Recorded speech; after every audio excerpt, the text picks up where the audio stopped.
నేను చూస్తున్నా ఢిల్లీలో ముఖ్యమంత్రి గారు ఇట్లా పరవశించిపోతున్నాడు మాట్లాడుకుంటా. ఏమైందిరా వీనికే నేను అనుకుంటే. ఏమైందంటే ఆయన కట సోనియా గాంధీ ఉత్తరం రాసిందట.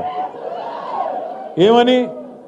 సోనియా గాంధీ గారు నాకు ఉత్తరం రాసిండ్రు, చాలా బాగా చేసినామని రాసిండ్రు, నేను దానికి ఇది నాకు ఆస్కర్ అవార్డు కంటే, నాకు లైఫ్ టైం అచీవ్మెంట్ కంటే, గోల్డ్ మెడల్ కంటే ఇదే నాకు ఎక్కువ అన్నాడు.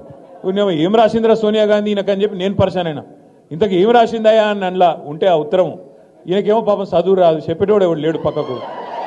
ఆ డిగ్రీ కూడా నాకు తెలిసి దొంగ డిగ్రీ తప్ప నిజాం డిగ్రీ అయితే కాదు. మీరు చూడు, ఆ లెటర్ చూసిరా లేదా మీరు? ఆ లెటర్లో ఏం రాసింది తెలుసా? సోనియమ్మ, నువ్వు పిలిచినావు నన్ను, కానీ నేను రాలేకపోతున్నా, ఏమనుకోకని రాసింది. అంతే, తప్ప ఏం రాయాలి. దానికి ఈయన పట్టుకొని, ఇగో ఇది నాకు ఆస్కర్ అవార్డు, నీకు కావాల్సింది ఇవ్వాల్సింది ఆస్కర్ అవార్డు కాదురా నాయన, నీకు ఇవ్వాల్సింది భాస్కర్ అవార్డు. అదేదో సినిమాలు చెప్తారు భాస్కర్ అవార్డు అని.